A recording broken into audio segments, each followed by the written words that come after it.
Glória a Deus. Toda honra, toda glória seja dada a Jesus. Cumprimento os irmãos com a paz do Senhor. Quantos estão felizes hoje aqui? Escolha uma pessoa bonita do seu lado e dê um sorriso para ela.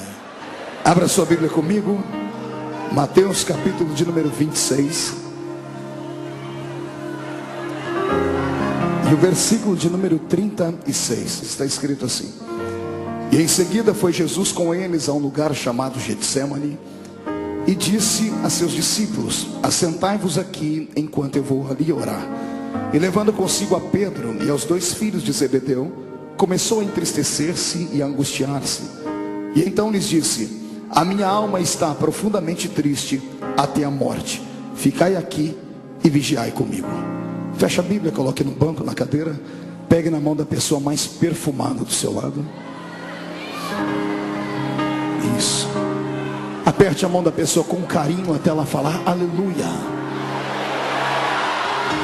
Pentecostal que não faz barulho está com defeito de fabricação, né? Vamos orar mais uma vez. Pai, eu te exalto, eu te glorifico. Eu glorifico a sua majestade porque eu sei em quem eu tenho crido. Glorifico o seu nome mais uma vez pela existência da Igreja Batista da Lagoinha, por ter aberto as portas para que pessoas de diversas denominações pudessem estar conosco nesta campanha de avivamento espiritual de terças-feiras. E o seu nome tem sido glorificado. Só o reino das trevas está perdendo, Pai. E eu quero, Senhor, que ele não só perca, eu quero que venha a falência nessa noite, o reino das trevas. Senhor, eu quero que o Senhor me dê graça para ministrar a palavra de hoje. Haverá muita manifestação da sua presença nesse lugar, eu profetizo. Eu digo, Senhor, antes de começar a pregar, duas palavras de oração. A primeira é que ao redor desta igreja, num raio de 5 quilômetros, onde houver um demônio alojado agora, eu dou a esses demônios 5 segundos para desaparecerem de Belo Horizonte. Porque se não sumirem, serão queimados pelo poder da glória do Senhor que descerá aqui. O segundo pedido a Deus é um pedido de atrevimento espiritual. Se ainda tenho crédito no céu contigo como pregoeiro da sua palavra, abre a porta do céu sobre esta igreja agora e manda do céu para a terra uma comitiva angelical. Eu quero anjos de fogo descendo sobre esta igreja, que eles comecem a esparramar brasas tiradas do seu altar. E onde houver um crente batizado com o Espírito Santo, renova ele agora.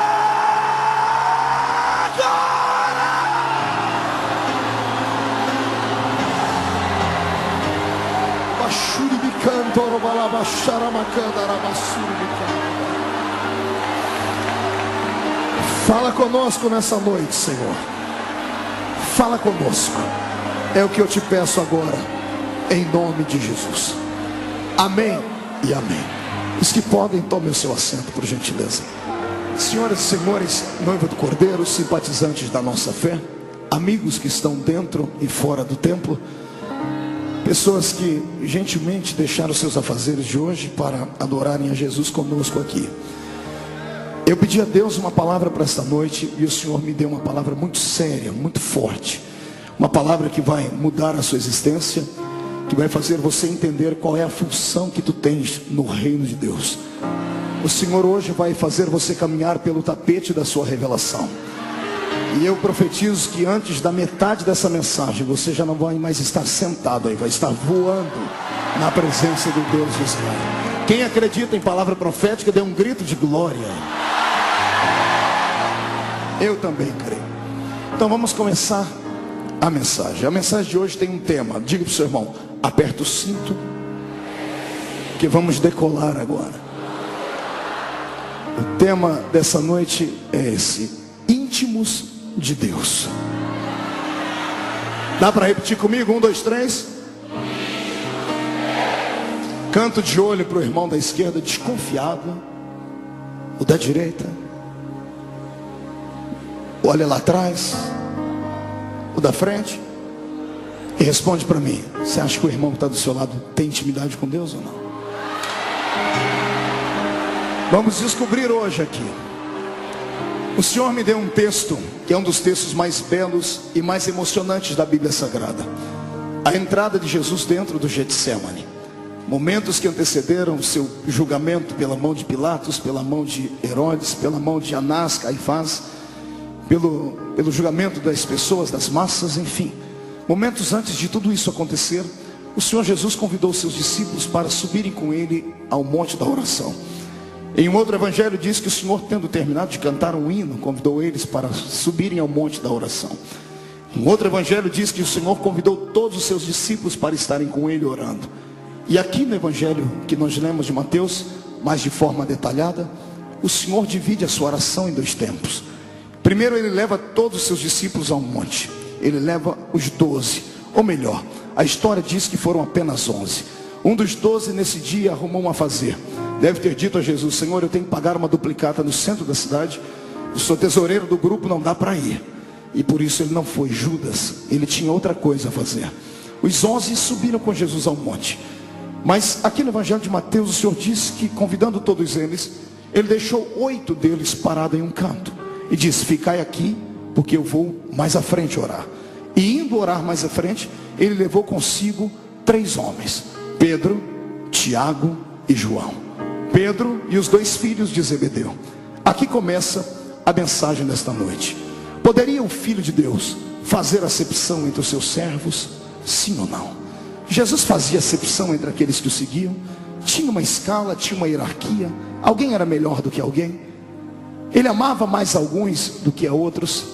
Vamos tentar hoje discernir isso dentro desta igreja, para podermos entender por que é que Jesus levanta homens e mulheres com uma unção diferenciada. Porque é que nem todo mundo é igual a todo mundo.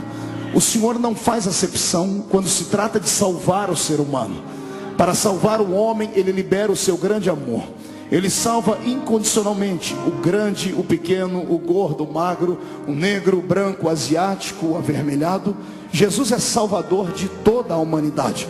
Para salvar, ele não faz acepção, mas para usar no seu reino, para liberar uma unção especial, para dar um ministério de impacto. Aí o Senhor vasculha a alma do ser humano e encontra algumas coisas que nos outros ele não conseguiu encontrar. Deus hoje vai mostrar por que é que você é perseguido, por que é que você não consegue alcançar os seus sonhos, por que é que você já está crescendo, por que é que uns são quentes, outros são congelados. Vamos descobrir hoje aqui. Tudo é uma questão de intimidade com Jesus de Nazaré. Amém? Vale mais um glória a Deus aí? Mas antes de entrar no contexto, no texto da mensagem, pastor Márcio, eu queria aqui falar com a inteligência dos mineiros, que mineiro é muito inteligente.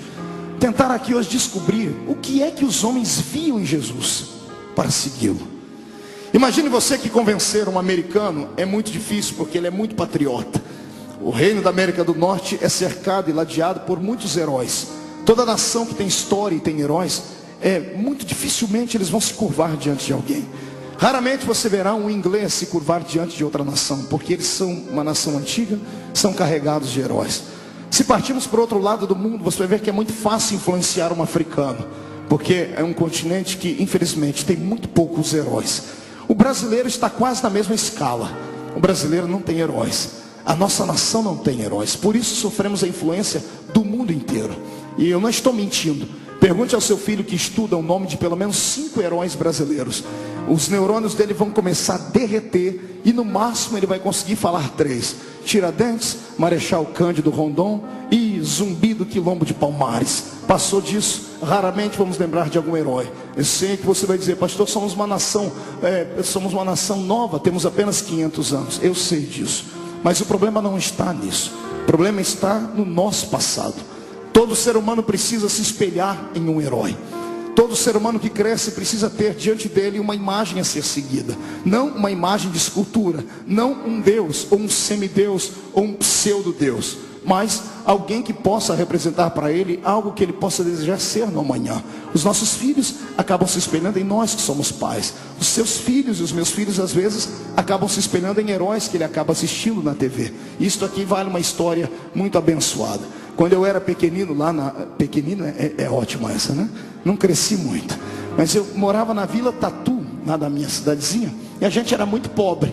Pobre de marré. Era tão pobre que a gente não tinha dinheiro para nada. Então a gente criava os nossos brinquedos. E no fundo da minha casa tinha uma goiabeira. Quem conhece goiabeira aqui? Deixa eu ver. Todo mundo é da roça, igual a mim. Uma goiabeira. Quem conhece goiabeira aqui? Deixa eu ver. Todo mundo é da roça, igual a mim. Pois bem, tínhamos uma goiabeira no fundo da nossa casa. E eu tinha 2 amigos particulares, o Tom e o Jerry. Nada disso. Tom é porque a mãe dele colocou o nome dele de Everton. E Jerry porque a mãe era apaixonada por um cantor da jovem, média, velha guarda. Jerry sabe tudo, hein, crente? Glória a Deus. Esse aí.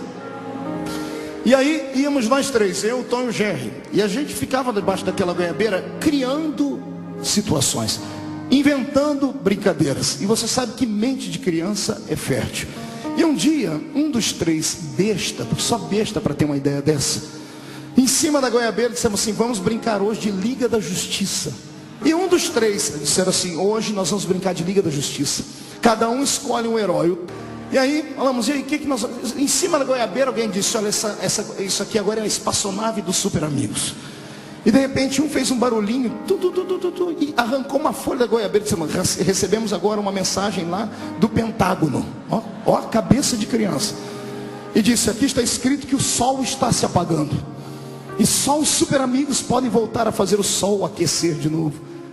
E de repente olhamos um para os outros e disse assim: então vamos nós. Acionamos a espaçonave, pastor Márcio.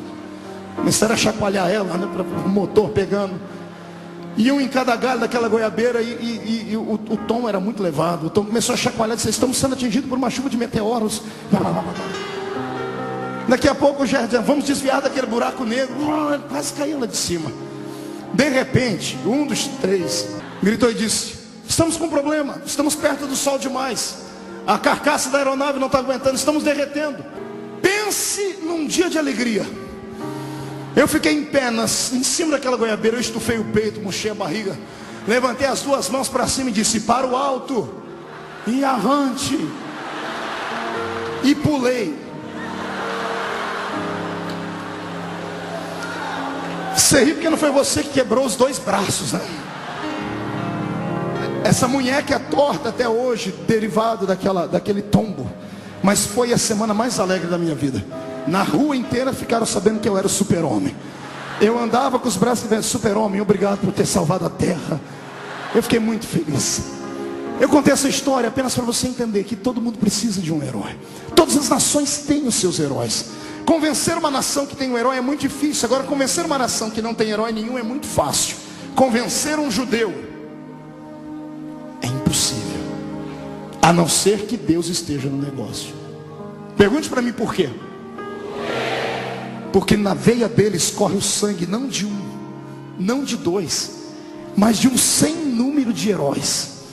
Detalhe, não heróis fictícios, não alter ego de homens que tiveram uma infância podre, aprisionados pela psicologia infantil, pela falta da presença do pai, que criaram super-homens, que criaram Batmans. Não, eles tiveram heróis de verdade. E nós temos um livro que atesta a existência desses heróis. Está aqui na Bíblia. Imagine você sendo um judeu. A infância do judeu começa, o primeiro catecismo dele é o da fé. Antes de aprender a ler e a escrever, ele aprende a história do Deus de Israel. Imagine você sendo criança, sentado na beira da cama com seu pai, e antes de dormir falar: papai, me conte uma história dos nossos heróis. E o pai olhar para você e dizer assim: filho, você não é comum. Pegar no seu braço e dizer: aqui na sua veia corre o sangue de homens que fizeram o céu tremer, que fizeram o mar se abrir, que fizeram a terra saltar, que fizeram mortos sair de dentro das suas tumbas. Todo garoto judeu crescia com seus olhos brilhantes. Por que é que você acha que todo judeu se dá bem em tudo que faz? Porque eles sabem no que eles creem. Eles têm lastro. Eles sabem que nasceram para vitória e ponto final. Eu não conheço um judeu pobre. Se você conhecer algum, me apresente ele. Só todo judeu é inteligente.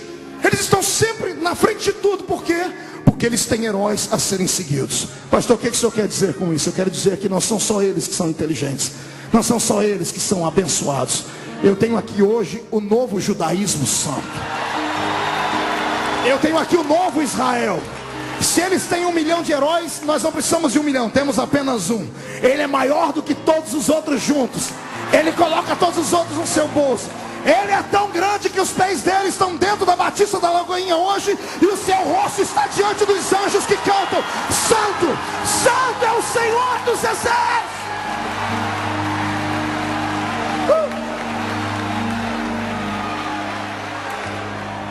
Quando Jesus veio à terra, esses judeus esperavam um herói. Só que não podia ser qualquer um, tinha que ser um herói maior do que Moisés. Tinha que ser um herói maior do que Jeremias, maior do que Ezequiel, maior do que Elias. E achar um herói maior do que esse povo não era fácil. Os discípulos que Jesus escolheu, todos eles eram especiais. Diga para o seu irmão aí do seu lado, eram especiais. O Senhor não chama ninguém que está simplesmente pensando em viver uma vida à lá vão ter. O Senhor só chama gente de propósito, gente inconformada com a vida que tem. É por isso que quando o cidadão começa a procurar, ele acaba encontrando. É por isso. Todos os que Jesus escolheram eram especiais, mas todos eles buscavam um herói. E convencer esses homens não era nada fácil. Eu fico imaginando qual a arma, qual o poder tinha Jesus para convencer os discípulos. Eu sei que alguns podem levantar a mão e dizer: pastor, mas eram homens pescadores, eram gente inculta, incauta. Nem todos. Eu estudei a base da psicologia, a vida dos 12 discípulos. Dos 12, Jesus tinha 2 que, além de serem inteligentes, universitários, eram visionários. Levi era um deles, e o outro era Judas, o Iscariotes. Judas não era ignorante. Se traçássemos o perfil psicológico dos 12 discípulos hoje aqui, e se Jesus tivesse uma empresa e fosse escolher entre os 12 um para trabalhar, só um passaria no crivo da psicologia: Judas Iscariotes. Ele era pleno de conhecimento. Ele não trocava a mão pelos pés, não atravessava o carro na frente dos bois, não falava, não dava bom dia a cavalo, como se diz lá no nosso interior. Ele era inteligente. Ele vinha de uma região chamada Cariotes. A região de Cariotes era a região onde nasciam as cabeças pensantes dos judeus. Nasciam ali o povo inteligente, aqueles que não aceitavam o jugo de Roma. Haja visto que Barrabás era da mesma região de Judas, sabia disso? Aquele Barrabás apresentado nos filmes de Mel Gibson não é o verdadeiro Barrabás. Ele não era um assassino truculento, maluco, como apresentam os filmes. Ele era um terrorista. Ele era alguém que foi preso. Roma, lembre-se bem, Roma só prendiam pessoas que lutavam contra César. E o que é que um judeu vai fazer contra César, senão dizer que César não era o rei? Eles queriam a liberdade dos judeus, está entendendo? Judas era um desses, era um visionário. Quando ele ouviu a pregação de Jesus, quando ele ouviu a mensagem de Jesus, ele foi simplesmente imantado pelo mestre. A unção que havia em Jesus atraiu Judas, porque Judas disse: esse aí é o herói que eu estava esperando, é o verdadeiro. Eu sei que muitas pessoas dizem assim: ah, pastor, Judas foi um traidor. A gente só se lembra dos últimos momentos dele. Mas Judas não foi traidor sempre. Judas se decepcionou com Jesus momentos antes de Jesus ser condenado a tudo que aconteceu. Judas se decepcionou com Jesus, como eu e você acabamos nos decepcionando no meio da caminhada. Somente naquele dia em que Jesus estava partindo o pão, quando ele disse: a minha hora é chegada, Judas desconfiou e descobriu que de fato ele não era o Messias que ele esperava. Porque ele esperava alguém que fosse libertar Israel da mão dos judeus. E Jesus estava se despedindo deles, dizendo: estou morrendo, o meu reino não é dessa terra, é de outra terra. A inteligência de Judas pegou ele no final da história. Eu fico imaginando como foi que Jesus atraiu Levi. Bom, Levi a Bíblia conta como. Você pode tentar imaginar comigo. Entra comigo dentro de uma cidade. Imagine 200 cobradores de impostos. Quantos cobradores eu disse? Era esse grupo de qual Mateus, se transformado em Levi, chamado Mateus, pertencia. 200 cobradores de impostos, todos autorizados por Roma. Para ser um cobrador de impostos de Roma, você tinha que ter cursado economia na faculdade de Jerusalém. Ele era graduado, por isso trabalhava com o aval de Roma.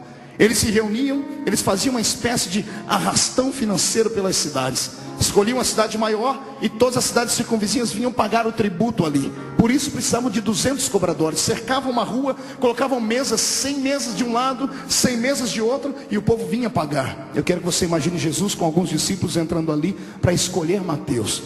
Imagine, universitário, formado em economia, carteira assinada por César, tinha tudo, os seus dividendos, tinha dinheiro, tinha condição de sobreviver, tinha as 2 cidadanias, porque trabalhando para Roma, conquistou a cidadania romana, era judeu de coração, era um homem pleno, sábio.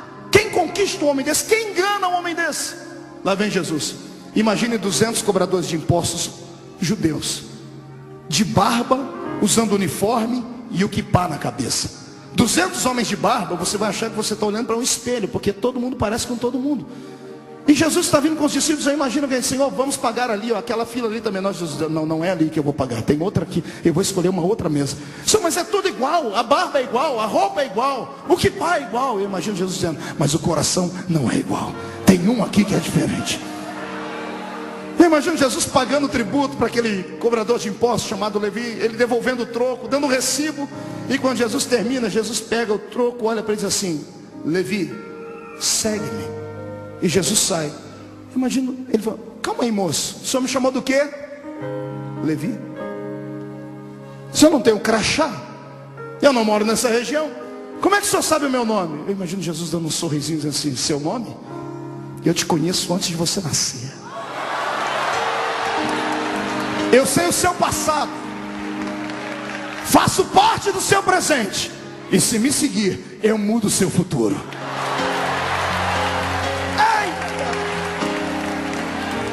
Jesus está indo embora e Levi está aqui, a carteira assinada, uma profissão bem feita, família. O que tinha Jesus para atrair esse camarada? Ele não era comum, ele só atraía gente especial. É por isso que quando eu prego dentro de uma igreja como essa, eu fico alegre, porque eu prego para a nata. Eu não estou pregando para o resto, estou pregando para aquilo que há de melhor. Está entendendo? Eu provo para você que você é melhor. Quando Jesus quer revelar alguma coisa muito séria, muito importante, quando ele quer revelar o futuro para alguém nessa cidade, ele não procura a casa dos mais ricos, dos grandes magistrados, dos grandes políticos, só se for cheio do Espírito Santo. Jesus prefere subir o morro, prefere entrar na favela, prefere ir lá na casa do BNH. Ele prefere olhar para você com dois dentes na boca, um para doer, o outro para abrir garrafa. Mas quando ele fala, filho, você diz, fala, Senhor, porque o teu servo... Mão direita para cima, então bate no peito até fazer barulho. Olha para o irmãozinho do seu lado, mas olha de cima para baixo agora. Diga para ele assim, ó, eu não sei você, mas eu sou especial. Diga, especial com E maiúsculo. Não fui eu quem escolhi ele, foi ele quem me escolheu. Só quem tem certeza disso, jogue a mão para cima para ele.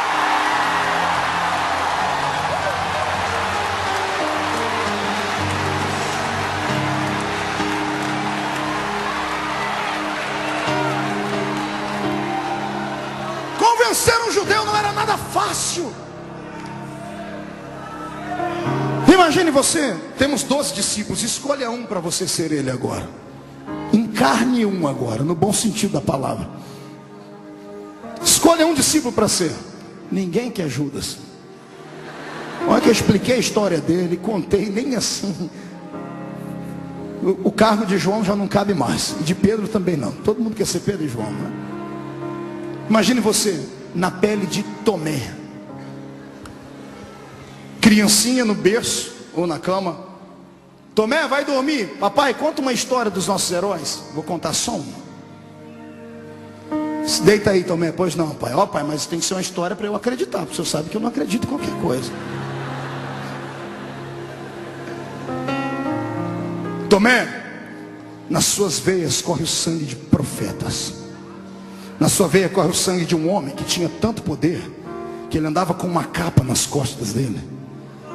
Um dia ele encontrou um grupo de lenhadores trabalhando e um lenhador chorando. Ele disse, por que você chora, lenhador? Porque o meu machado caiu na água, que não era nem meu, era do meu amigo que me emprestou. Minha família está passando fome. Além de não ter dinheiro para levar comida, eu não tenho como pagar o machado. Tomé, o seu herói, seu ancestral, pegou essa capa, rodou ela para cima e deu um grito.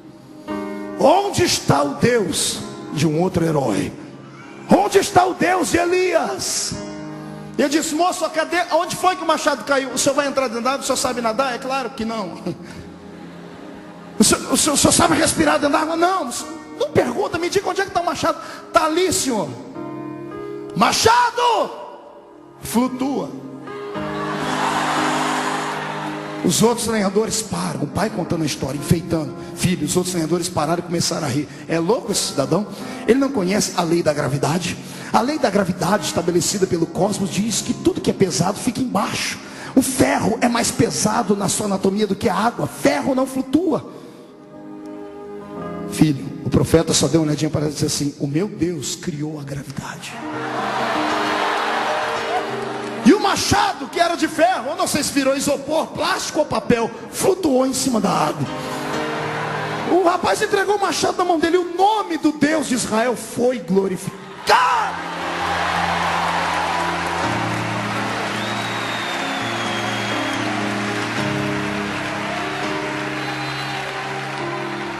Imagine você sendo André. André tinha um coração amoroso, se entregava fácil. Papai, me conta uma história, mas eu quero uma história diferente, eu quero uma história para o coração. Filho, vou te contar uma. Israel não teve só heróis, Israel teve heroínas. Cadê as mulheres? Não vão dar um grito não? Como é que é, papai? Heroínas? Mas as mulheres na nossa sociedade, na nossa fé, não tem muito valor. De fato, filho, mas teve vezes que elas foram decisivas na história de Deus. Teve uma, filha, que virou heroína com quase 90 anos. O nome dela era Débora. Ela estava em cima das palmeiras e o herói da época fracassou, ficou frouxo. Não tinha coragem de descer para possuir os vales. E o Senhor disse assim: Débora, chama o herói da época e dá-lhe um couro, Débora. E Débora chamou ele, lá vem o herói todo bambambam, filho. Chega ele, Baraque, é o nome dele, o homem do trovão. Baraque, o homem do trovão. Eu disse: Débora, você me chamou aqui, velhinha, para me dar, vovozinha, a senhora vai me dar um bolinho de fubá? Não. Um cachecol? Não. A senhora me chamou aqui para dizer que a senhora queria ter um filho como eu? Não. Para que a senhora me chamou aqui? Para te chamar de covarde, calça curta e frouxo. O Senhor mandou você possuir a terra e você está com medo de 900 carrinhos de ferro lá embaixo. Mas Débora, são 900 carrinhos de ferro. O seu Deus pode transformar ferro em sucata, Baraque.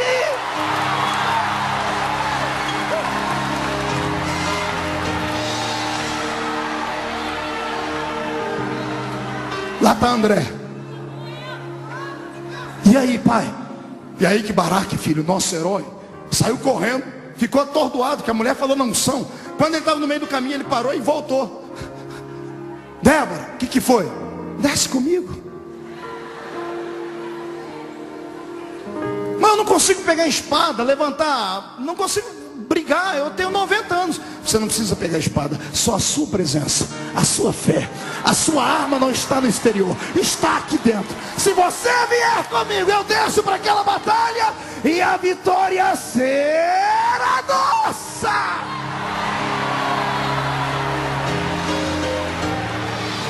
Ei, pense você ser um deles, que cresceu ouvindo histórias de que viria um homem que não seria só um homem, maior que Moisés, maior que Elias. E chegou esse homem. Ele chegou de mansinho, como chega o mineiro, comendo pelas beiradas, quietinho, não é assim? Bem do jeitinho de vocês, como quem não quer nada. Foi se aproximando, revelou o nome de um aqui, falou sobre uma pesca ali, deu uma outra profissão a outro, dizendo assim: se você me seguir, eu te dou outro tipo de profissão. Estava todo mundo angustiado, ninguém suportava mais o jugo de Roma. A religião judaica estava falida, era uma religião só de palavras perdidas, faltava essência de vida. Os sacerdotes tinham 2 pesos e 2 medidas. Se fosse um rico aristocrata judeu que levasse 12 juntas de bois de oferta, ele era ovacionado, era aplaudido, era amado. Se fosse uma viúva com uma flor de farinha na palma da mão, ela era simplesmente humilhada e rejeitada. E de repente aparece ele, e ele começa a caminhar, e todos eles saem com ele, todos desconfiados, com o pé atrás, porque ele ainda não tinha se revelado. Aí Jesus começa a se revelar. Vem comigo, vem para uma das histórias mais lindas que você já ouviu. Jesus diz assim: gente, vamos iniciar o nosso ministério. Eu quero uma cruzada, uma grande cruzada. Anuncie na cidade que coisas extraordinárias vão acontecer. Diga que há profeta em Israel agora. Mas Senhor, mas vai acontecer. Fale que vai acontecer. Onde vai ser a cruzada? No pé daquele monte. Eu vou pregar um sermão. Esparrame o nome do sermão: o sermão da montanha. Esparrame ele. Daqui a pouco vem a multidão, 5.000 homens, fora mulheres e crianças, 15.000 pessoas. E Jesus se empolga, pregador parecendo pastor Marco, agarra o microfone e não solta mais. E ele começa a pregar 10 minutos, 15, 1 hora, 2, 6 horas, André. A mensagem de Jesus era uma mensagem espada, comprida, mas não era chata, cortava mesmo. E ele pregando, pregando, pregando e pregando e pregando. Daqui a pouco um barulho no meio da multidão. Glória a Deus, pastor. Não. Língua estranha? Não, um barulho estranho. Pergunte que barulho.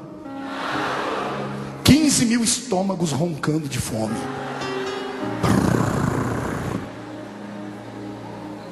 Os discípulos se riam e dizem assim: gente, o negócio está ficando feio. Alguém pede uma palavra: Senhor, para o sermão um minutinho. Jesus fala: o que está acontecendo, Senhor? Está na hora de mandar esse povo embora. Por quê? Porque, Senhor, já é tarde, eles estão te ouvindo o dia inteiro, não tem comida. E Jesus olha para eles assim: olha, dê vocês de comer. Pedro: Judas, que foi? O mestre está mandando dar de comer para a multidão. Senhor, ninguém dizimou esse mês. Ninguém ofertou. O dinheiro que tem não dá para comprar comida nem para a gente. Como é que nós vamos alimentar 15 mil pessoas? Jesus diz: se vira. Senhor, não tem jeito. Aí Jesus: então agora vocês vão começar a me conhecer. Mande a multidão se assentar. Se assentam em grupos de 50. Grite no meio da multidão: quem é que tem comida aí? Tomé diz: Senhor, uma hora dessa ninguém tem mais comida não. Pergunte, não custa perguntar. E os discípulos: alguém tem comida?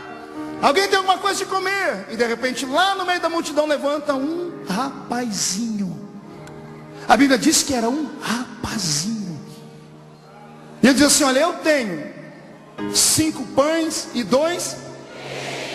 Não, faz igual, fala igual está na Bíblia. Faz biquinho e tudo. 5 pães e 2. Que lindinho. Por que você acha que a Bíblia diz 5 pães e 2 peixinhos? Rapaz, na linguagem dos judeus, rapazinho, era uma criança de 10, 11, 12 anos de idade. O que aquele garoto tinha era uma lancheirinha. A mãe saiu para ouvir Jesus pregar e levou a criança junto e fez uma lancheirinha para ele. E criança encontra outra criança e ficam brincando. O menino não estava prestando atenção na mensagem, estava brincando com as outras crianças. De repente se aproxima da mãe, esqueceu de comer. Você sabe como é que é criança levada: brinca, esquece até de comer. E de repente, quando alguém pergunta: alguém tem comida? Levanta a mãozinha do garoto: eu tenho, senhor. Eu não sei quem foi, se foi Pedro, se foi Tiago, eu sei. O que você tem aí, garoto? 5 pães e 2 peixinhos. Deixa eu ver. Bom, é de comer. Senhor, fale. Consegui. O que? 5 pães e 2 peixinhos. Traga aqui. Então o problema está resolvido. Senhor, o que foi? Os 5 pães que eu falei, eu tenho que explicar. O que não é pão bengala. Era lanche de criança, concorda comigo ou não? Diga para o seu irmão: era 5 pãezinhos assim e 2 peixinhos.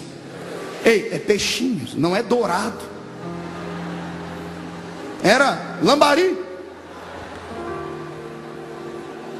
Sério. Aí Jesus pega e diz assim: gente, vamos começar o processo do milagre. O que, Senhor? Milagre. Vocês entraram na escola de milagres. Se aproximem aqui, vejam como é que funciona. Eu imagino 2 começando: gente, alguém já acha um lugar para a gente sair correndo? Veja a melhor maneira da gente escapar. Já cerque, veja se alguém arrume um burro, um jumento, um cavalo, um negócio, porque vai virar tumulto isso aqui. E Jesus, empolgado, pega os pães, os peixinhos, afaga a cabeça do garoto, pega o primeiro peixe e divide em 2.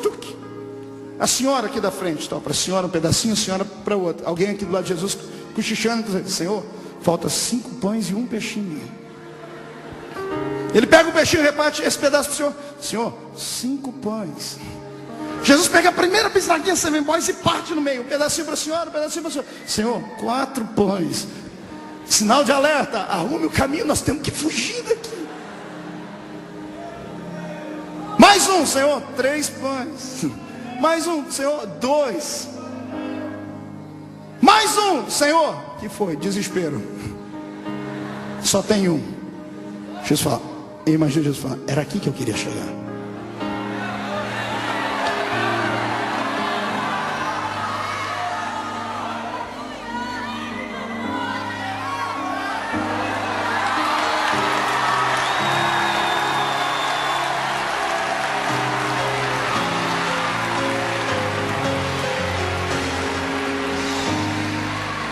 Eu quero os 12 aqui do meu lado. Jesus parte o pão e diz: Pedro, esse primeiro é seu.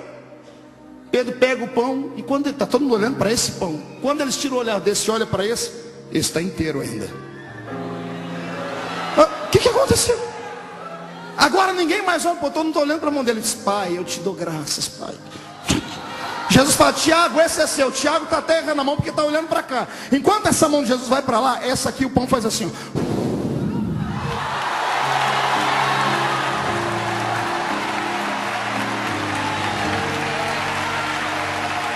Tá todo mundo arrepiado. Ele repartiu o pão e agora tem 13 pedaços de pães. Quantos pães? 12 na mão dos discípulos e um na mão dele. E agora? Jesus vai dizer assim: gente, me ajuda.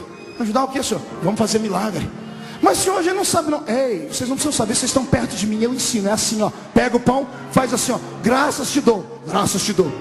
Pedro, cresceu aqui, cresceu aqui. Tiago cresceu aqui também, cresceu aqui.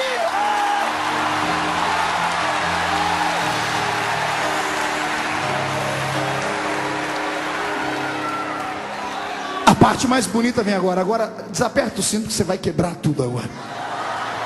A minha Bíblia diz que sobrou quantos cestos? Pergunta para o seu irmão, por quê?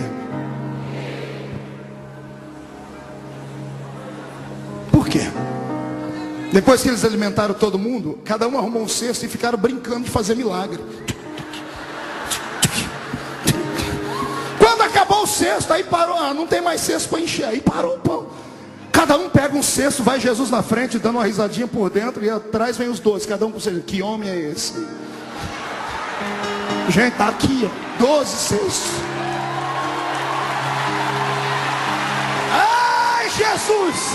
Eu profetizo na autoridade do Mestre, que a unção de fazer milagres que Ele liberou sobre aqueles discípulos, vem sobre a minha geração. Agora!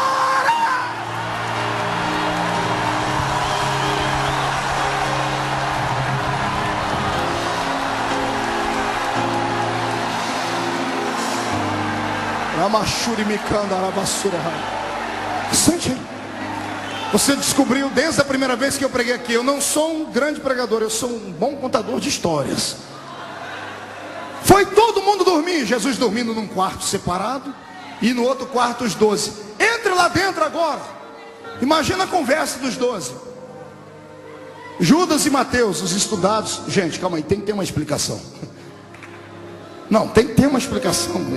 Será que foi fermento? O que será que foi? Eu imagino Pedro dizendo: larga a mão de ser besta, vocês dois, rapaz. O homem é o homem, é o cara, ele é o cara. A gente estava esperando ele. Não, Tomé, não, eu só acredito se acontecer mais algumas coisas aí.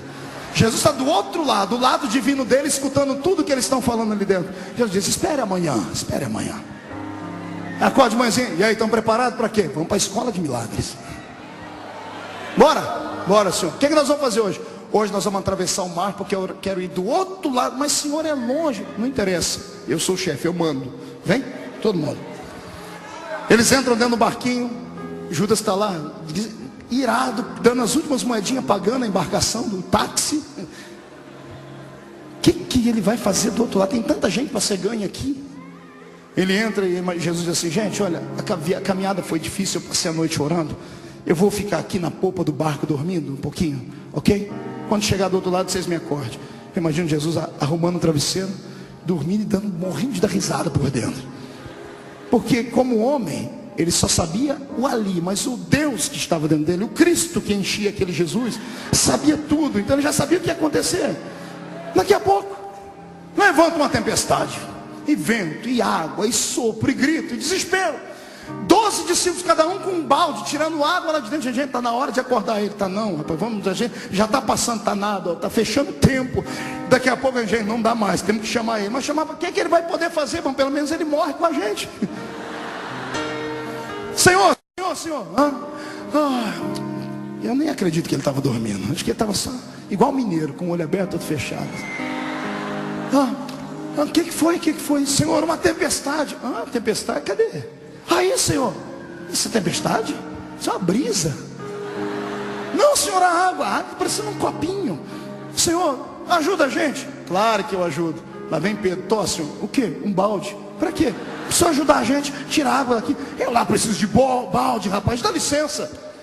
Vocês não me conhecem ainda. Jesus sai da polpa e vai lá para a proa do barco.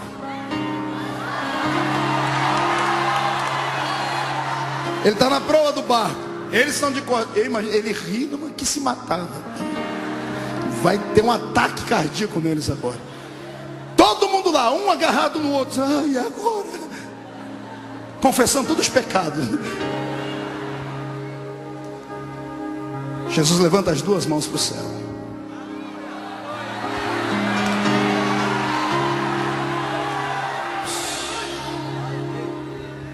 E ele grita. Ele ordena. Ele dá uma palavra de ordem à água e ao vento. Eu estudei um pouquinho nessa minha vida. Estudei física, química, conheço um pouco de biologia, estudei astronomia. Eu sou fuçado para estudar as coisas. Eu já ouvi falar de braço do mar, mas ouvi falar que mar tem ouvido. Ouvi falar que vento escuta. Foi a primeira vez. Vento, acalma-te. Mar, aquieta-te.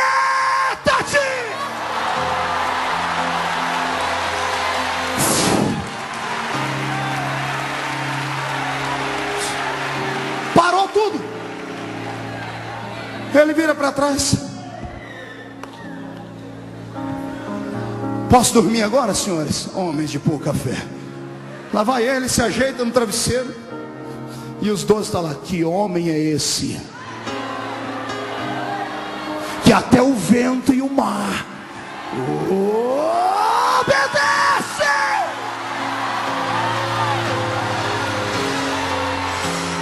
É que o mar e o vento não estavam autorizados a falar. Porque se o Senhor dissesse, fala para eles quem eu sou, o mar e o vento gritariam: Ele é aquele que sustenta o universo na palma da sua mão, e que pela força do seu poder cuida de todas as coisas. Ele é Deus em cima, é Deus embaixo. Antes dele nada do que foi feito se fez. Tudo foi feito por ele. Ele é Deus.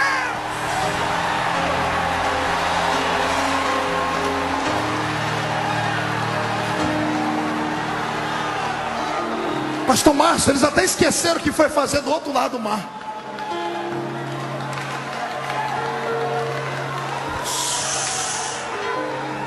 Eu estou na introdução da mensagem. Daqui a pouco eu chego na mensagem. Calma, vem cá.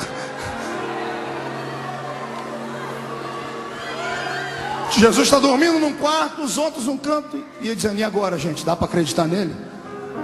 Tomé, está melhorando. Ô Tomé, não, pode ter sido um vento contrário que soprou, uma nuvem quente que se esvaziou da nuvem fria. Jesus do outro lado dizendo, amanhã eu me revelo.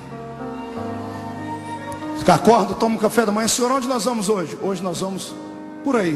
O que nós vamos fazer? Escola de milagres. Hoje eu vou fazer uma coisa com vocês que vocês nunca viram. E vocês vão aprender hoje parte do meu caráter. Vocês vão encontrar hoje um dos grandes inimigos da humanidade. E vocês vão ver o que é que eu sou capaz de fazer com ele. Vamos. E Jesus chama todo mundo para cantar um hino da Batista da Lagoinha ainda. Está todo mundo cantando. Quando chegam numa grande avenida lá de uma grande cidade, eles viram a esquina, vem a caravana da vida cantando, se depara com a caravana da morte. A caravana da morte vem trazendo um féretro dentro de um esquife. A caravana da morte só tem tristeza, uma mulher chorando lá do caixão, e um sacerdote miserável, que fazia o enterro dos filhos das judias viúvas, caminhava 10 metros longe do caixão. Sabia disso? Aprenda. Quantos metros o sacerdote andava longe do caixão? Pergunta para mim, por quê, pastor?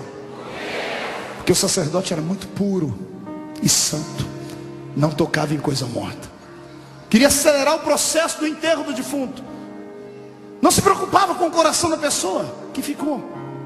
Quando Jesus entra, ele entra na frente do cortejo fúnebre. Ele olha para trás, não tem mais ninguém, todo mundo saiu de perto, porque a lei é universal, mundial. Todo mundo sabe que quando um cortejo fúnebre está andando, todos têm que abrir espaço para passar. Respeito não por quem foi, mas por quem ficou, que está ficando sozinho. Jesus não sai da frente. Volta todo mundo aqui, Senhor, mas vamos ser presos. Ninguém é preso perto de mim, volte. Vou ensinar vocês hoje o que é que eu faço com a morte quando eu encontro ela. Só vou dar um recadinho para você. Você já se perguntou por que na crucificação Jesus morreu primeiro do que os outros dois?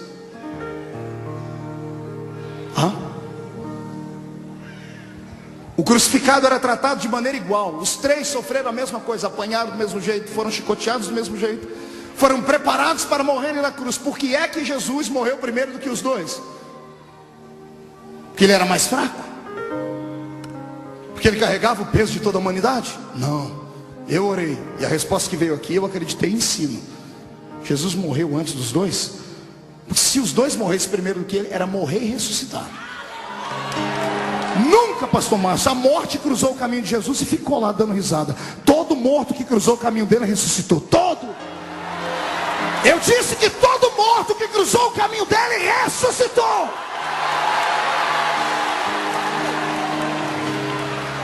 Então, para não ter que ficar ressuscitando de fundo, porque perto de ninguém fica muito dizendo assim, vou eu primeiro. Voltando à história. Quando Jesus para e olha para aquela mulher, ele não se comoveu com o rapaz, ele se comoveu com a mãe do rapaz.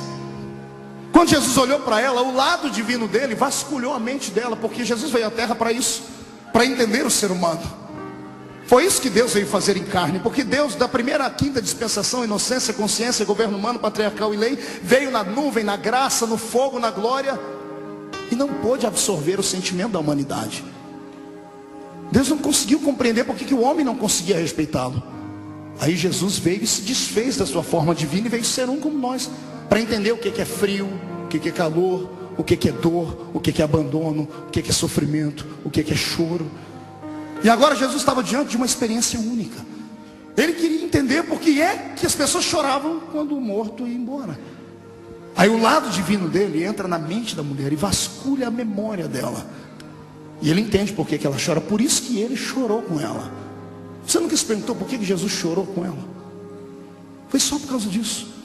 Quando ele foi na memória dela, sabe o que ele viu? Ele viu aquela mulher com 8 dias de bebê nascido, com as suas entranhas ainda dilacerada, sorridente, com dores, mas sorrindo, indo com o marido, com uma pombinha, um pouquinho de flor de farinha, entrando dentro do templo, porque todo macho de 8 dias era apresentado para o Senhor. E Jesus viu dentro dela a memória do sacerdote, pegando o bebezinho e levantando: Senhor, transforme ele num profeta, transforme ele numa bênção para Israel, numa bênção para a sociedade, numa bênção para o judaísmo. Jesus viu que ela entregou um sacrifício por aquela criança. E quando ele viu para dentro dele, ele disse: é verdade, agora eu sei por que eles choram. Essa criança foi consagrada a mim, e ela foi embora antes da mãe. E Jesus chorou com ela. E quando Jesus olhou para aquele caixão, ele não viu uma criança, ele viu os sonhos daquela mulher. Ela era viúva, o filho daria sustento a ela no futuro. O filho, toda vez que ela olhava para o filho, ela lembrava do pai, do marido que tinha ido embora. Era o sustentáculo dela, já era maldita por estar na terra viúva. Viúva era destratada, tinha um filho para lhe dar graça, agora não tinha marido nem filho, estava humilhada. Além do sonho estar morto no caixão, a cova estava aberta no cemitério. Aí Jesus entra e para a história. Ele faz aquilo que nenhum sacerdote tinha coragem de fazer. O sacerdote está a 10 metros do caixão, ele vai e se aproxima do caixão. Ele olha para dentro do esquife e olha para a mulher e diz assim: não chores. E ele levanta aquela mão de novo. Quando ele levanta aquela mão, os 12 lá no canto dizem: o que ele vai fazer? Toda vez que ele levanta essa mão, algo acontece. O que ele vai fazer agora? Eu quero aqui desmistificar uma passagem da Bíblia, essa que estou citando, para que você entenda melhor. A Bíblia diz que Jesus tocou o esquife. Ele tocou o quê?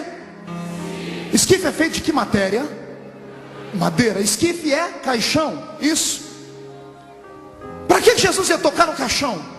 Se caixão não ressuscita, se madeira não tem vida. É que o escritor da Bíblia, e todos eles sendo judeus e bons judeus, queriam limpar a imagem de Jesus, porque nenhum judeu aceitava ninguém colocando coisa a mão em defunto, em coisa morta. Então escreveram: Jesus tocou o esquife. Ele não tocou o esquife, ele enfiou a mão, foi no peito do defunto. Está olhando nos olhos e dizendo: não chores. ele enfia a mão no peito, defunto, além de estar dentro do caixão, ainda estava amarrado, igual Lázaro, atado, parecendo uma múmia. Jesus disse, não chore. Você imagina a mão dele procurando o coração sem vida, enfiando a mão no meio das talas, encontrando o peito do rapaz. Não chores, moço, levanta-te. Levanta-te. Você acha que o rapaz simplesmente fez assim, ó? Puf. Deixa eu te explicar o que é preciso fazer para um morto ressuscitar. O sangue está coagulado, seco. O coração explodiu lá dentro. Os rins viraram uma pedra. A pele está esturricada, azulada ou roxa. A pupila dos olhos está dilatada. A língua está virada para dentro, enrolada. Não há mais mucosa dentro da sua boca, não há mais umidade nas bocas, os nervos estão travados. Possivelmente a perna do rapaz foi quebrada para ser colocada dentro do caixão. Quando Jesus disse, moço, levanta-te, a vida teve que dar um jeito de entrar nele. O sangue vai ficando líquido de novo. Um calor desce do céu. O hálito de Deus cai dentro da boca do rapaz. A pele seca começa a ficar volumosa. Os ossos quebrados se juntam. Os olhos voltam a ficar normal. A língua solta. E o rapaz senta.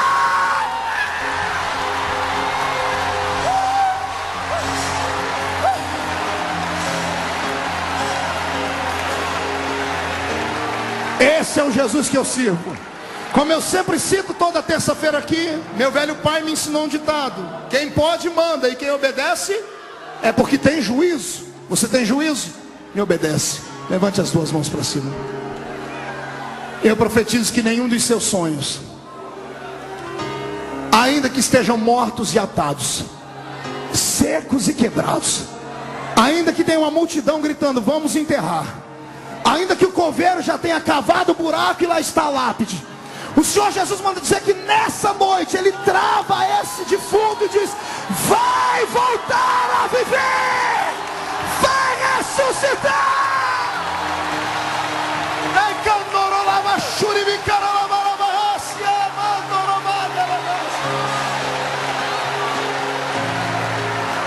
Recebe de volta o seu sonho. Leva de volta o seu sonho para casa. Se algum sacerdote seco queria enterrá-lo, deixa ele gritar num canto, hoje não tem enterro. Não, você que gosta de ir para velório e comer bolachinha com chazinho, hoje não tem bolachinha nem chazinho. Hoje tem festa. Hoje tem celebração de festa.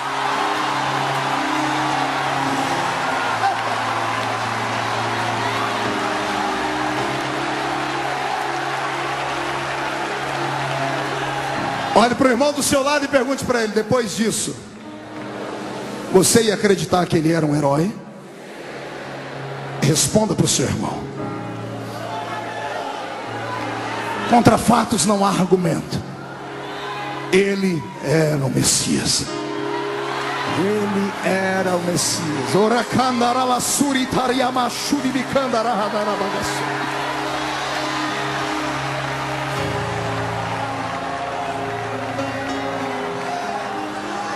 Jesus passou 3 anos e meio ensinando a eles tudo que ele sabia.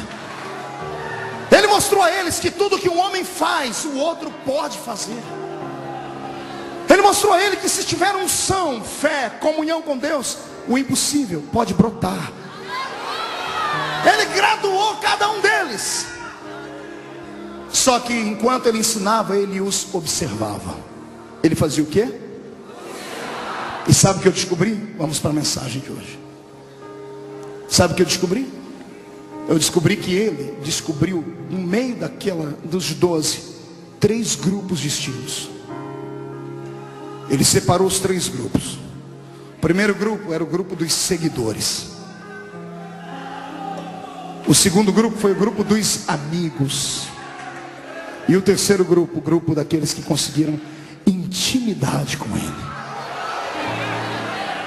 Detalhe, todos são especiais. Diga para o seu irmão, todos são especiais.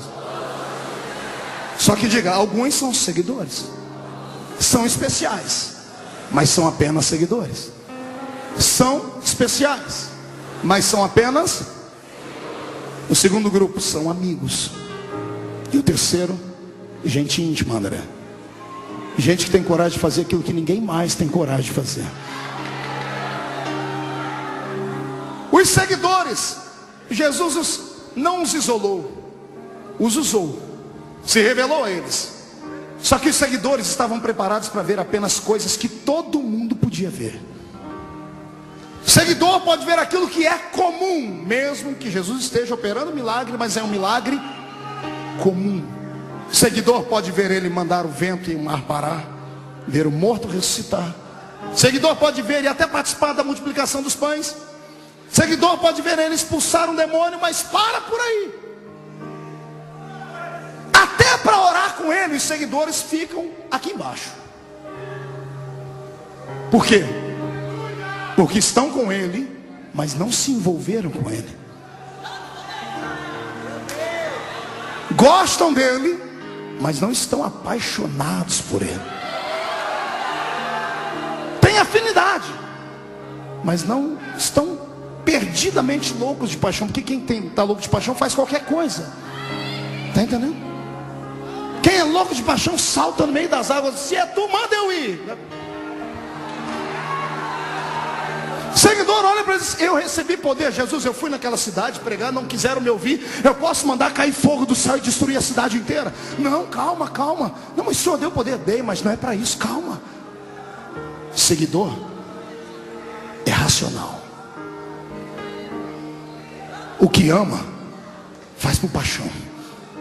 O amigo é apaixonado. O amigo está com o outro no meio de uma batalha, está apanhando, tem 15 homens batendo um amigo. Se é amigo verdadeiro, ele não esquenta, ele vai apanhar junto, mas não deixa o camarada sozinho lá. O seguidor pensa: bom, eu sou amigo, mas depois a gente conversa, a gente se vê depois. Nós temos esses 3 grupos dentro da igreja. E como sempre, a matemática bíblica é real. Os seguidores é sempre o maior grupo. Seguidores são aqueles que eu costumo chamar de Maria vai com as outras. Tanto faz como fez. São especiais, foram reconhecidos, foram salvos, mas não querem compromisso. Não querem compromisso com aquilo que é sobrenatural. Não querem compromisso com verdades. Querem ser crentes, mas querem ser crentes de domingo. Querem ser crentes de cantar uma musiquinha. Querem ser crentes até entregar o dízimo, mas para por aí. Não quero compromisso, não quero expulsar demônio, não quero testificar, não, eu quero ficar aqui na minha. Sou seguidor, respeito ele, mas tá bom para mim aqui. Nós temos uma geração de seguidores, gente que é especial porque Jesus se revelou a eles, mas não tem coragem de ir além do normal. É gente que não quer tirar os pés do chão. Até entraram no rio do avivamento, mas estão lá com o dedão no fundo do rio. Não solta o dedo, morre de medo. Ei, a palavra do Senhor para você é essa: solte o dedo e vem nadar. Seguidor tem medo de profundidade. Gosta do status, mas tem medo de profundidade. Sabe por que nós não operamos mais milagres? Só temos seguidores. Só seguidores. Temos enfeites de igreja. Prepare 2 guarda-costas para sair comigo daqui. Seguidores, a igreja está cheia de seguidores. Só gente que do jeito que veio vai. Gente que quer negociar com ele. Gente que está perto dele só para ver milagrezinhos. E quando vê um milagrezinho, aplaude. Gente que quer coisa simples. Eu quero dizer para você: conhecer Jesus é como entrar numa escola. Você pode permanecer lá embaixo no alfabetismo espiritual, ou pode ser graduado. Eu não quero ser apenas do jardim de infância. Eu quero diploma de graduação com meu mestre.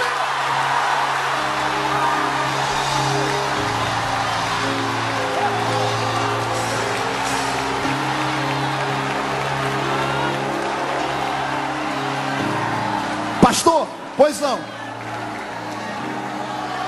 A oportunidade é dada igual a todos? Sim. Quando ele chamou a mim, chamou a você, chamou o pastor Márcio, chamou a todos, ele nos chamou para um propósito. A diferença entre a minha vida e a sua é que eu tive coragem. A diferença entre você e grandes ministérios é que eles tiveram coragem.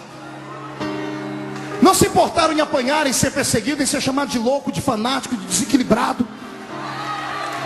Não tiveram medo de apanhar de gente que está na mídia, na televisão, no jornal. Não tiveram medo. Gente que estava cheia de propósito na alma. Eu não sou seguidor apenas, eu quero marcar o tempo. Existem dois tipos de crentes aqui dentro dessa noite: aqueles que vivem para serem influenciados e aqueles que querem influenciar.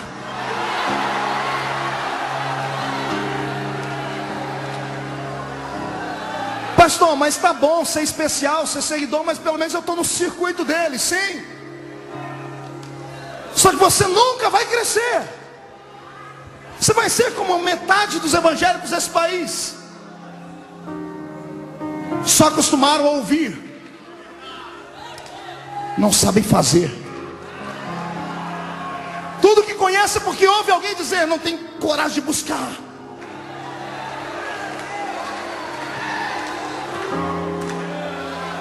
Chega de ser seguidor apenas.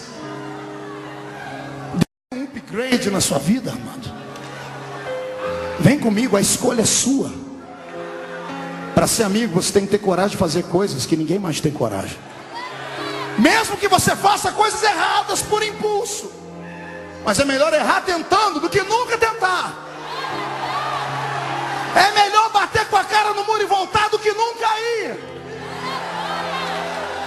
É melhor voltar e dizer assim, mas eu pelo menos tentei, do que ser igual a você que está na igreja há 500 anos. Não pisou, não viu o dilúvio, mas pisou no barro que sobrou na terra. Acha que tem todo o conhecimento aqui dentro e não sabe ganhar uma alma para Jesus. Só sabe murmurar e perseguir as pessoas. Só sabe maldizer. Só sabe ver uma igreja crescer e dizer, aquilo lá é heresia, abrir as portas. Sai para lá, Satanás!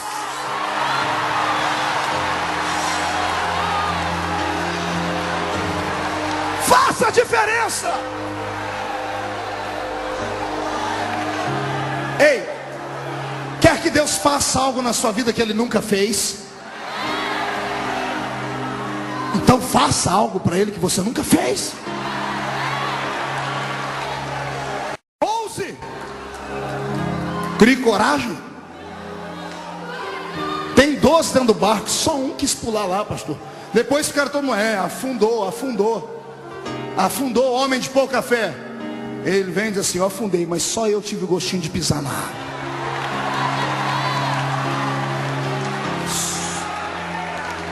Todo mundo reclama do Jacó aleijado. Olha lá o aleijadinho, ó, agarrou o anjo e saiu aleijado. Estou aleijado, mas recebi minha bênção.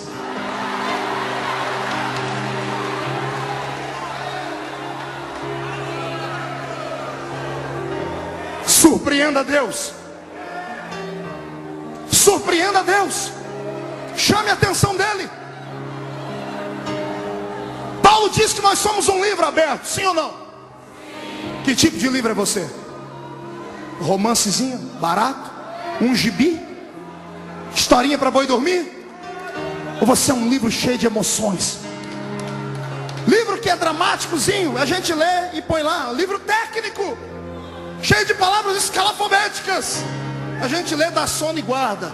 Quando o livro tem história, a gente lê e quer ler até o final. Seja um livro que Deus tenha prazer em ler. Seja alguém que ponha Deus em dificuldade. Mostre para Deus, pastor, como? Invoque a presença dos milagres na sua vida. Dê trabalho para Deus. Ministra sobre a sua casa, sobre o seu vizinho, sobre o seu trabalho. Toma posse da terra. Sai dessa vida pobre e seca. Vem prosperar.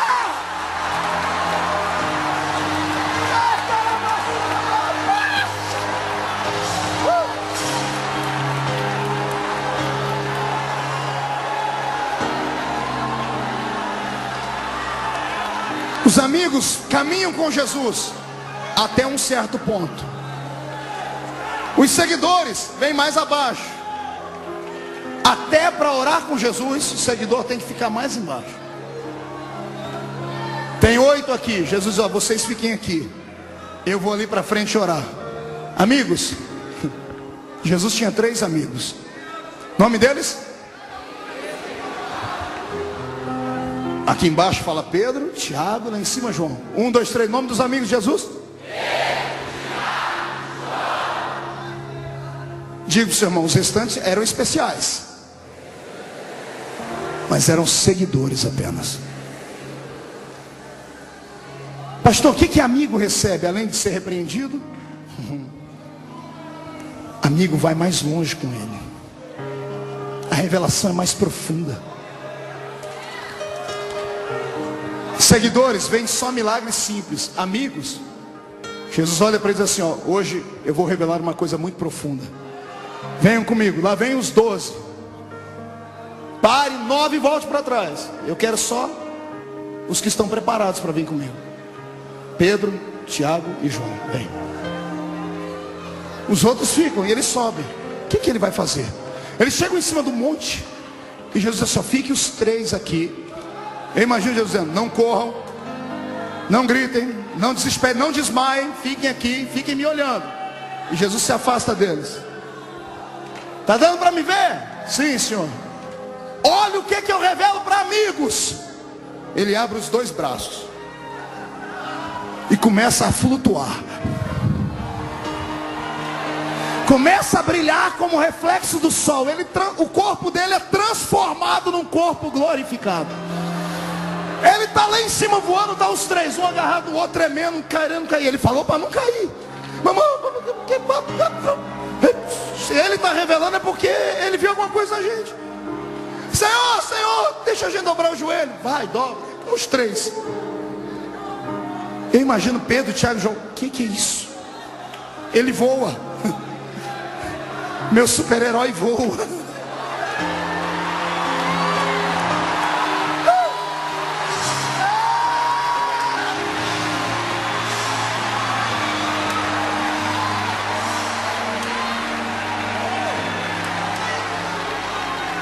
Ele está subindo. Quando ele está lá em cima, está os 3 aqui, quase desmaiados. Parece 2 figurões para ele.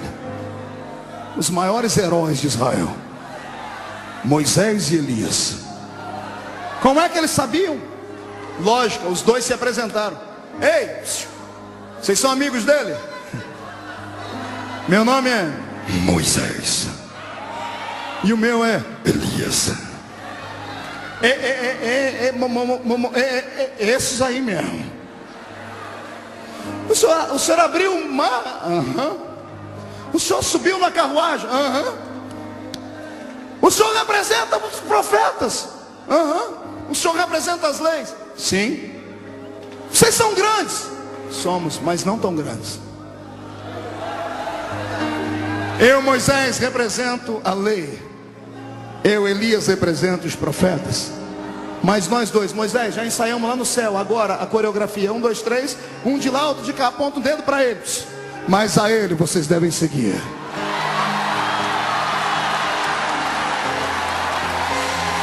Ele é maior do que os profetas. Ele é maior do que a lei. Ele é a graça.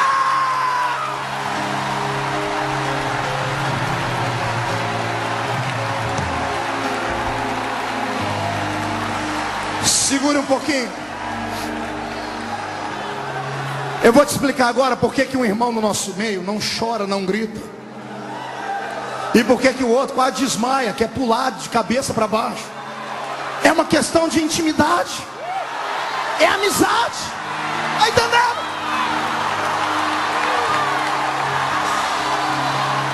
É só isso.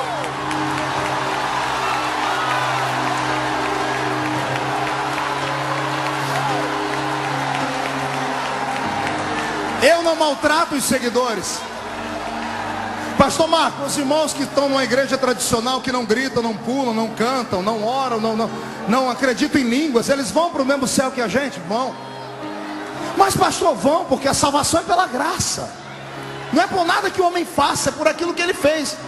Ah, pastor, então eles pelo menos são equilibrados, ninguém mexe com eles. Comigo, que pulo, grito, me chamam de louco, desequilibrado. Eu vou ser um deles. Fica onde você está. Pergunta para mim, por quê, pastor? Quando a gente for arrebatado, todo mundo, quando atravessar o portão e chegar lá dentro, os irmãos nossos que são só seguidores vão ficar apavorados. Não acreditam em línguas, fogo, anjo, cavalo de fogo. Imagina entrar lá dentro, olhar para o trono, Deus é um fogo consumidor.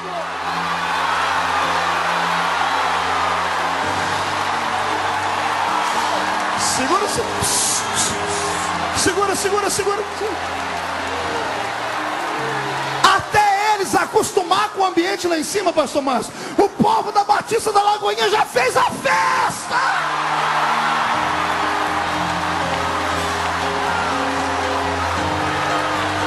Aleluia! Estamos num tempo de avivamento.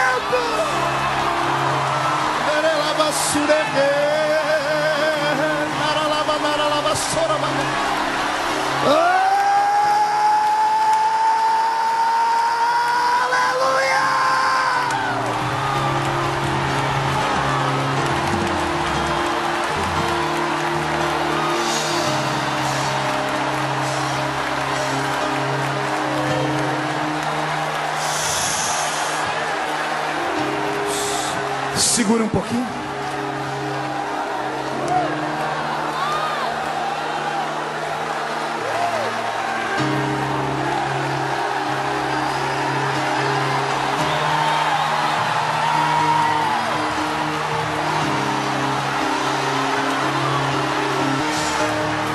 Senhor Jesus, onde houver um crente batizado com o Espírito Santo agora, aqui dentro, lá fora pelo telão ou em casa assistindo pela internet, enche eles até não aguentarem mais.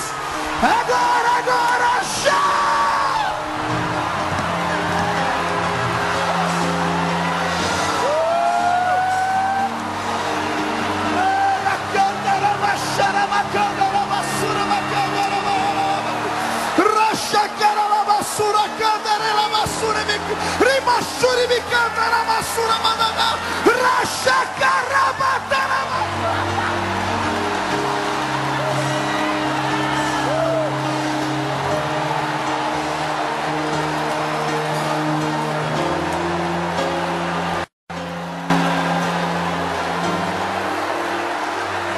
Íntimos de Deus. Segure um pouquinho. Sente. Sente.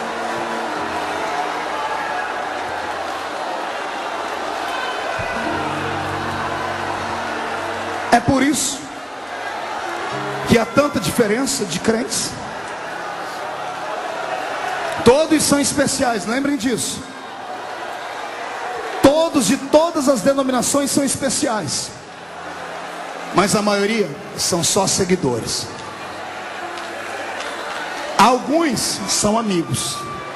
Esses que são amigos enxergam o céu pelo lado de dentro, recebem revelações que ninguém mais recebe, e não tem o que falar. Vai fazer o quê? O cidadão pagou o preço, buscou, acreditou, devorou a Bíblia, jejuou, pediu, bateu. Jesus pegou e abriu e deu para ele. Não adianta ficar com inveja. Pode perseguir, pode escrever o nome da pessoa, pode execrar de uma denominação. O dom Jesus deu e ponto final. O cidadão é amigo de Deus. É amigo.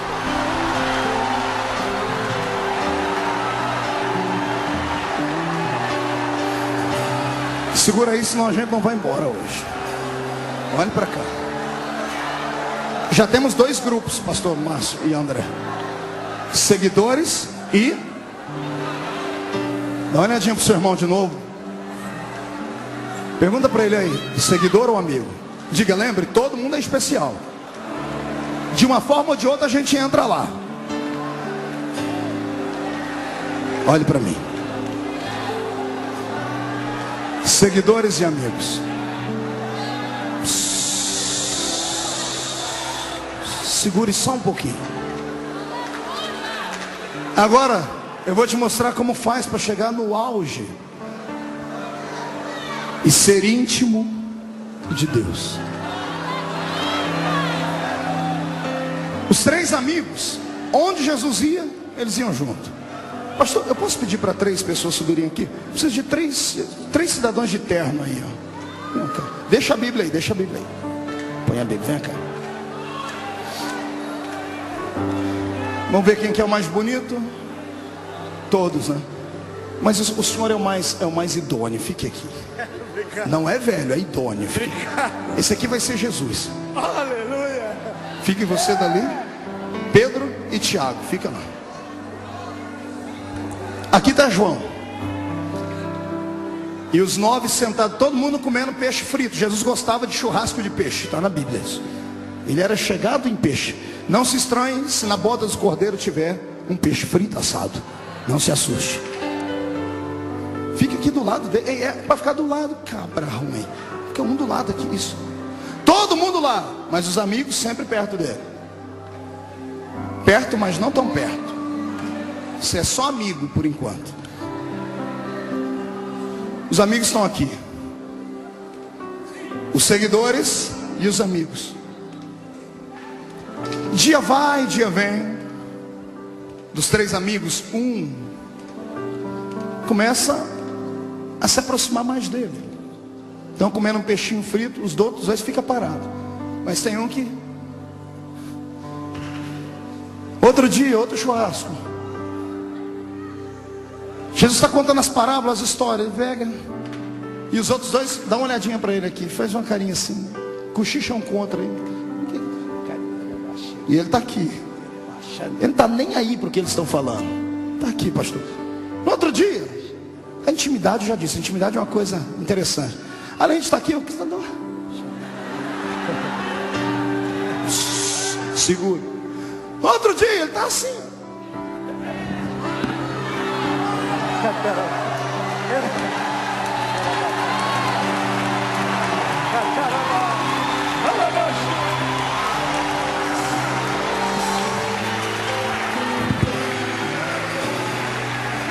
Pergunte para mim, pastor, fazer isso é fala assim, diga para mim, pastor, fazer isso é fácil. Hoje, há 2000 anos atrás, ser judeu, você vê um judeu andar de mão dada com um homem. Se você vê alguém aí fora de mão dada com outro homem, você já fica todo malicioso, preconceituoso. Imagine há 2000 anos atrás, no Oriente, onde a cultura é extremamente machista, contra o afeminalismo, está na Bíblia. Paulo pregando contra isso, já tinha a história de Sodoma e Gomorra. Um homem encostar no outro. Eu imagino que João passou, mesmo entre os seguidores, mesmo entre os amigos. Ele não se importou com o que os outros falaram. Devem ter chamado ele de pederastra. Devem ter chamado ele de diferente, estranho. E Jesus nunca o recriminou. Pelo contrário, um dia Jesus percebeu que o coração deles estava todo mundo com inveja dele. E Jesus abraçou João e disse assim: o que importa a vocês todos que ele viva, até que me veja vir no meu reino e na minha glória.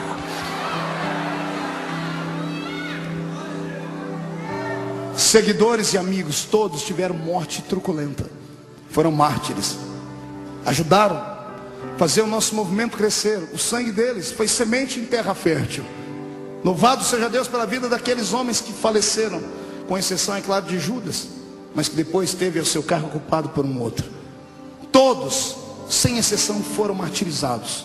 Seguidores e amigos. Mas aquele que ficou íntimo, a morte não conseguia pegar ele. Ele pastoreou Éfeso. Ele ensinou as igrejas. Ele que começou o ministério dele cheio como um evangelista. Senhor, eu quero mandar fogo naquela cidade e destruir. Quando ficou bem velhinho, ficou tão amigo de Jesus que ficou parecido com ele. Ficou tão íntimo que ficou parecido com Jesus. Disse assim: filhinhos, não pequeis, mas se pecar, fiquem tranquilos. Temos um advogado para com o Pai. Vocês conseguem imaginar ele? Que hora antes queria destruir uma cidade, porque não ouviram ele pregar. Agora ele está dizendo assim: se você pecar, Jesus vai te ajudar. Ele ficou parecido com Jesus. A morte não levava ele. Ele tem 90 anos de idade. O imperador de Roma resolve encarar ele, dizendo assim: ei, vai parar de adorar esse Jesus ou não? Ele disse: é claro que não. Mas eu vou te matar. Faça isso logo. Eu já caí da escada, já naufraguei, já caí de cima. Ninguém me mata, eu não morro. Você não morre por quê? Porque eu sou íntimo dele.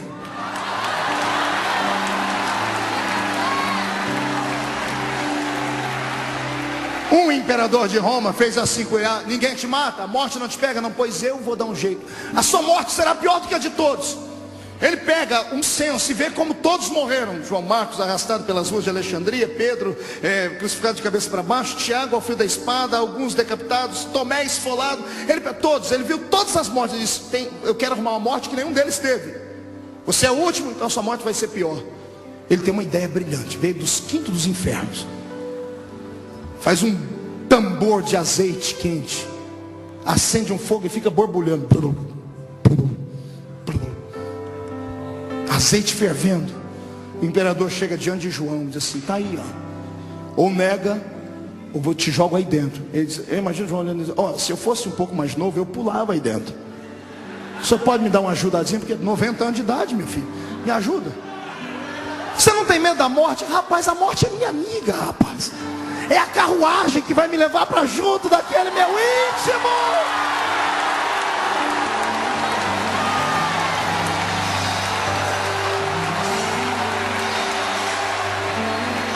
A tradição diz que quando jogaram João lá dentro, espanto para todo mundo, a primeira sessão de bronzeamento artificial da história, a primeira sessão de hidratamento, e morra de inveja a irmã que é vaidosa, que fica hidratando a pelezinha. O primeiro homem da história a hidratar a pele inteira com azeite quente, fervendo, azeite escorrendo pelo corpo, azeite não queimava, ele enchendo a boca de azeite. Ô rei, cai aqui dentro, vem. Ô João, segura, porque agora você vai voar. João, por que esse azeite quente não te queima? Simples, como eu era íntimo dele, ele botou um azeite aqui dentro que é mais quente do que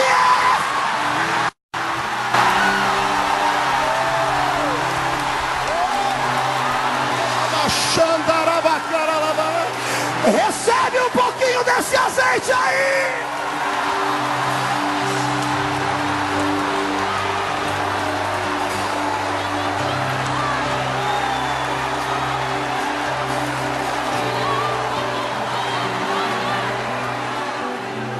Chave para abrir céu não fica na mão do crente, fica no joelho dele. Botou o joelho no chão, a porta se abre. Aí ele diz: eu estava de joelhos quando eu ouvi uma voz por detrás de mim, e eu virei para ver quem era. Era o meu íntimo. E ele estava bonito, seus olhos estavam como fogo, seus cabelos como a lã branca, uma roupa branca no corpo e um cinturão de ouro no peito. O seu pé reluzia como o latão que saía da fornalha, e da sua boca saiu uma espada com os dois fios, dizendo: João, quem é íntimo não fica na terra, sobe pra cá.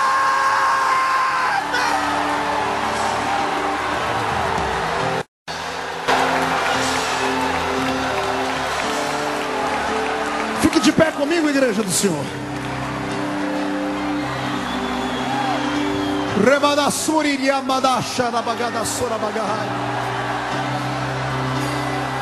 Pegue na mão do seu irmão.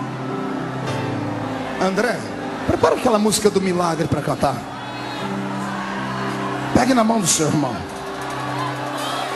Olhe para mim. Quando eu era garoto na igreja, me chamavam de louco, fanático. Eu era o famoso espalha-rodinhas. Ninguém queria ser meu amigo, porque eu só sabia falar de Deus.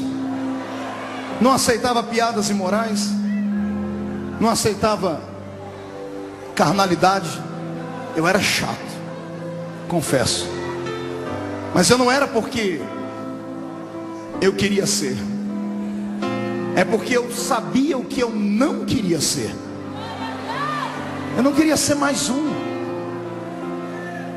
Tudo custa um preço. Está entendendo? A unção, a única coisa de graça que temos no reino é a salvação. De graça para a gente, porque alguém pagou um preço alto. A unção de Deus custa caro. Quer unção? Está preparado para ser excluído do hall de amizades? Um dia, pastor Márcio, André, Nívia, eu entrei dentro da igreja desesperado, porque eu me senti sozinho. Eu tinha 16 anos, madrugada, eu comecei a chorar. Eu disse: Deus, por que eu não posso ser igual aos meus amigos? Eles vão jogar bola, eles vão pro cinema, eles vão namorar, vão paquerar, vão fazer um monte de coisas. Por que eu não posso ser igual a eles? Não que isso seja errado, está entendendo? Tem coisas que Deus exige de você que não vai exigir de mim. Tem coisas que Deus vai exigir de outras pessoas, não vai exigir de você. Eu conheço a história do pastor Márcio, de um tempo que ele andou descalço aí na terra. Deus exigiu isso dele. Ele não transformou isso numa doutrina. Chamaram ele de louco, não é, pastor? Eu imagino. Tem coisas que Deus exige de você, e Deus exigiu de mim uma separação. Eu chorava, dizia: Deus, por que eu não posso ser igual a eles? O Espírito do Senhor veio numa madrugada e falou no meu ouvido: porque eles nunca serão igual a você.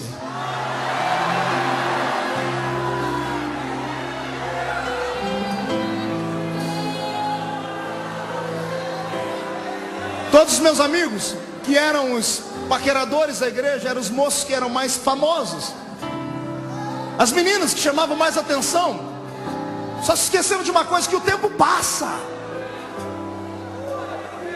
E depois de 15 anos, eles estão lá na minha cidade, casados, um trabalhozinho normal, indo na igreja de domingo a domingo, cheio de problemas, porque não santificaram a vida quando podiam.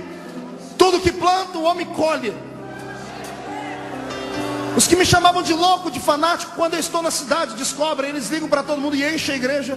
Quando termina o culto, eles vêm me abraçar e dizem assim: por que eu não fui igual a você? Quantas vezes, tem gente que já me pediu perdão 1 milhão de vezes: por que eu te chamei de louco, de fanático? Deus está pesando a mão em mim. Diz: não, Deus não faz isso, foi uma opção sua. Eu optei em ser diferente. Lembre-se, todos são especiais. Seguidor, amigo e íntimo. Mas só pode ter revelações profundas aqueles que pactuarem mais fundo com Deus. Nada que você faz em sacrifício ao Senhor fica em vão.